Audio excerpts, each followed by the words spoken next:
שלום, אני גל מוסקוביץ', אני מרפאה בעיסוק כבר קרוב ל8 שנים. אני נתקלת בשאלות על בסיס יומי על המקצוע שלי, על מה אנחנו עושים, אז עשיתי איזה סרטון קצר כדי לנסות לענות לכם על כמה שיותר שאלות.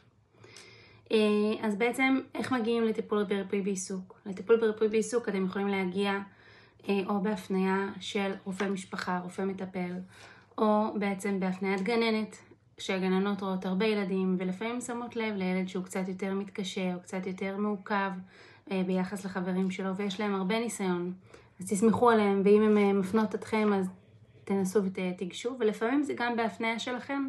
גם אתם יכולים מהיוזמה שלכם לגשת לרופא, להגיד לו שאתם רואים שהילד פחות מתקדם בתחומים השונים ממה שהייתם רוצים, ולבקש.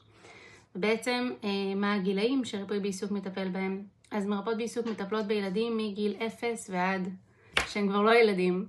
באמת אפשר לטפל בריפוי בעיסוק מאוד מאוד מאוד מוקדם. זה יכול להיות בשלבים הראשונים של ההתפתחות של משחק שהוא לא כל כך מפותח, של מוטוריקה, של באמת כל ההתפתחות מהשלבים הכי בסיסיים, ריפוי בעיסוק יכול לתרום גם שם.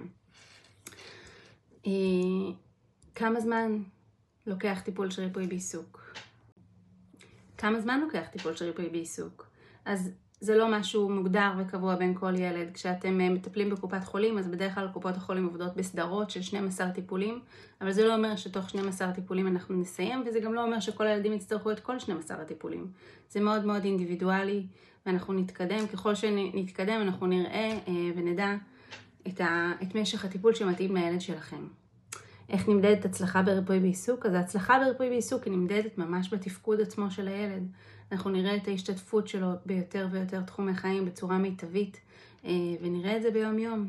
אז זה מה שנחמד בזה, שאתם יכולים ממש לשים לב ולראות בעצמכם, ואני לא צריך להגיד לכם, הצלחנו, סיימנו, זה דברים שאתם תשימו לב אליהם בהשתתפות של הילד שלכם בתחומי היום יום שלו.